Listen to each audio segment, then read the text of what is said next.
Assalamualaikum warahmatullahi wabarakatuh.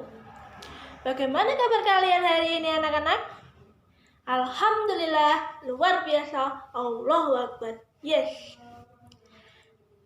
Anak-anak, hari ini ada yang tidak masuk? Semua masuk ya? Alhamdulillah, semua masuk. Anak-anak, sebelum memulai kegiatan pembelajaran hari ini, Ibu meminta ketua kelas untuk memimpin berdoa terlebih dahulu. Yuk kita berdoa. Bismillahirrahmanirrahim. Amin. Nah, anak-anak, pada pertemuan kali ini kita akan mempelajari tentang tentang apa? Coba kalian tebak. Tadi malam sudah belajar apa belum? Semua sudah ya? Kalau sudah, ayo kita hari ini belajar tentang apa? Iya, benar sekali. Kita hari ini belajar tentang apa itu sholat Idain. Kalian sudah membacakan bacaannya tentang sholat Idain? Kalau sudah, kita ulangi lagi ya. Nah, sholat Idain ini pastinya kalian sudah pernah melakukannya. Tapi kapan Bu melakukannya? Tapi kapan kita melaksanakannya? Nah, gini ya anak-anak. Kita melakukan sholat Idain ketika setelah kita menunaikan ibadah puasa Ramadan. Kita melakukan puasa Ramadan selama sebulan penuh. Nah, setelah kita menunaikan ibadah puasa, kita diwajibkan untuk merayakannya dengan cara melakukan sholat Idain. Itu ya anak-anak. Untuk penjelasan lebih lengkapnya, Ibu akan menjelaskan. Silahkan kalian simak secara baik-baik ya. Selamat menyaksikan. Selanjutnya, Ibu akan menjelaskan pengertian dari sholat Idain. Sholat Idain atau biasa dikenal dengan istilah sholat Id. Sholat Id adalah sholat sunnah 2 rakaat yang dilaksanakan 1 tahun sekali pada 2 hari raya Idul Fitri dan hari raya Idul Adha yang sering dikenal dengan sholat Idain. Sholat ini dilaksanakan umat Islam untuk menyambut kedua hari raya sehingga disebut dengan istilah Idain, artinya 2 hari raya. Apa saja sih yang termasuk 2 hari raya itu? Yang pertama sholat Idul Fitri, yang kedua sholat Idul Adha. Pengertian dari sholat Idul Fitri. Sholat Idul Fitri adalah sholat sunnah 2 rakaat yang dilaksanakan oleh seluruh umat Islam setiap tanggal 1 Syawal. Sholat sunnah ini dilaksanakan setelah puasa Ramadan selama sebulan penuh.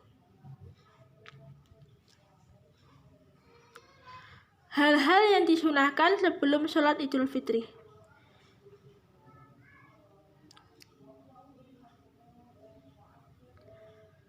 Yang pertama, mandi sebelum berangkat ke tempat sholat. Yang kedua, berniat mandi yang niatnya saya niat mandi untuk sholat Idul Fitri sunnah karena Allah Ta'ala. Yang ketiga, memakai pakaian yang paling bagus dari yang dimiliki.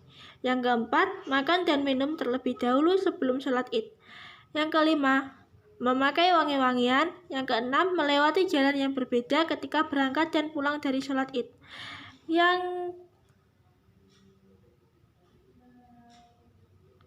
ketujuh, mendengarkan khutbah Idul Fitri. Yang kedelapan, mengumandangkan takbir dari terbenamnya matahari akhir bulan Ramadan sampai selesainya pelaksanaan sholat Id.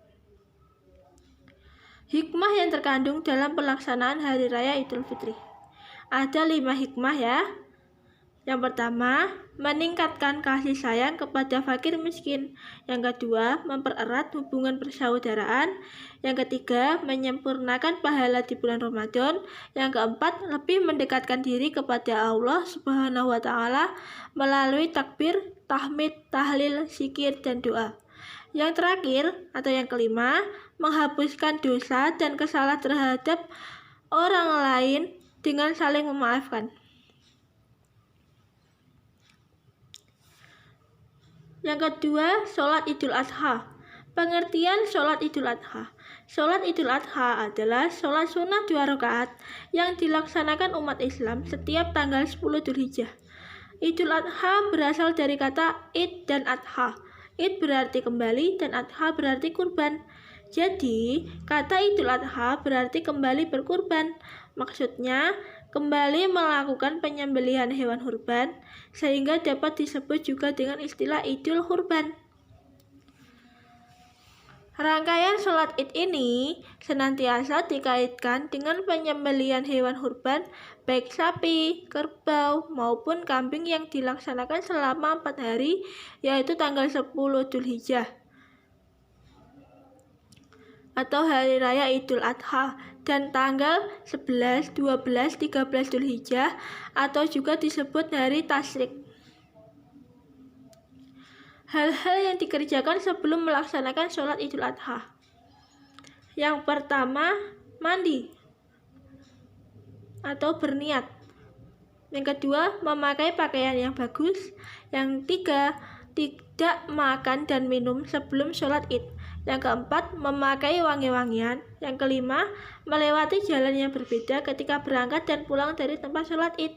Yang keenam, mendengarkan khutbah Idul Adha. Yang terakhir atau yang ketujuh, mengumandangkan takbir mulai malam tanggal 10 sampai dengan tanggal 13 Dzulhijjah. Hikmah yang terkandung dalam sholat Idul Adha. Ada 3 hikmah ya anak-anak. Yang pertama, tanggung jawab sebagai pondasi aktivitas. Yang kedua, semangat yang tinggi dalam menjalani sebuah pengorbanan. Yang ketiga, kemampuan bekerja sama dengan pihak lain. Meyakini sholat idain sebagai perintah Allah. Ada 3 arti hadis ya anak-anak di sini. Yang pertama, Rasulullah SAW sholat Idul Fitri bersama kami sedang matahari tingginya kira-kira 2 penggalah dan sholat Idul Adha tingginya kira-kira sepenggalah. Yang kedua, bulan Ramadan, bulan yang di dalamnya diturunkan atau permulaan Al-Quran sebagai petunjuk bagi manusia dan penjelasan-penjelasan mengenai petunjuk itu dan pembeda atau antara yang hak dan yang batil. Karena itu, barang siapa di antara kamu hadir atau di negeri tempat tinggalnya di bulan itu, maka hendaklah ia berpuasa pada bulan itu. Dan barang siapa sakit atau dalam perjalanan, lalu ia berbuka, maka wajiblah baginya berpuasa sebanyak hari yang ditinggalkannya itu pada hari-hari yang lain.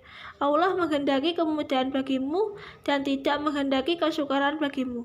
Dan hendaklah kamu mencukupkan bilangnya dan hendaklah kamu mengagungkan Allah atas petunjuknya yang diberikan kepadamu, supaya kamu bersyukur.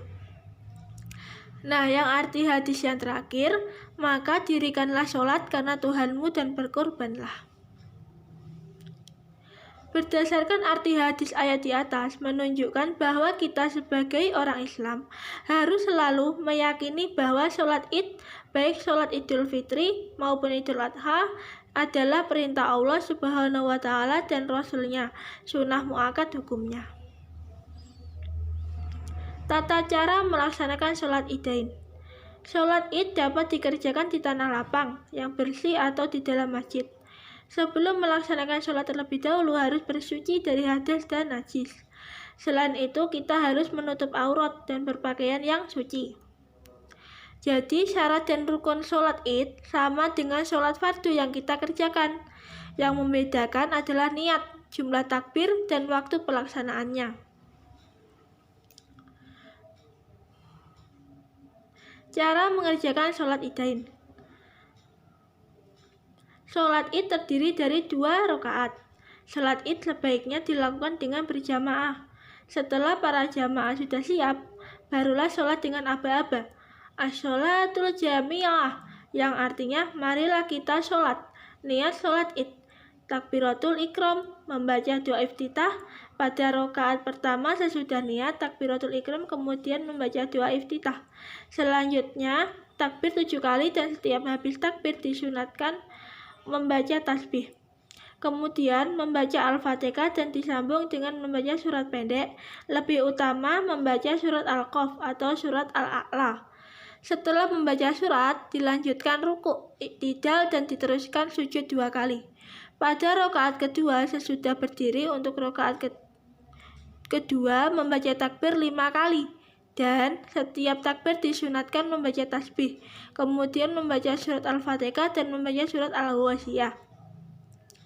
Dilanjutkan dengan ruku', i'tidal, sujud 2 kali, tahiyat akhir, dan salam. Setelah selesai sholat id, khatib melakukan khutbah 2 kali.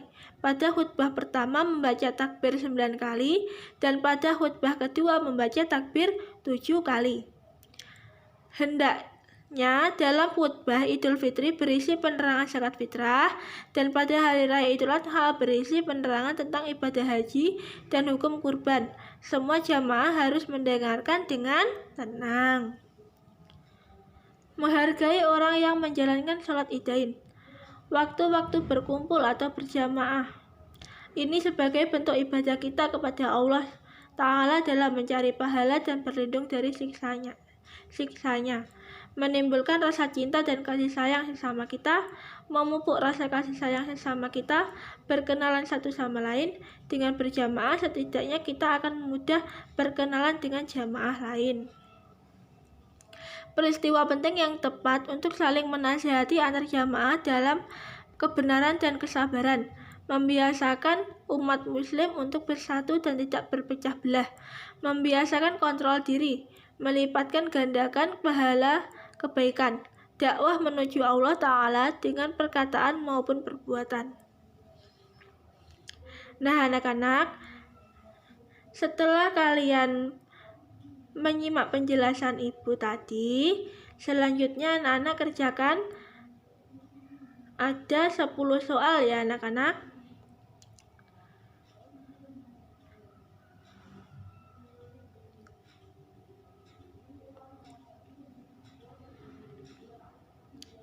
Sekian dari Ibu akhiri. Wassalamualaikum warahmatullahi wabarakatuh.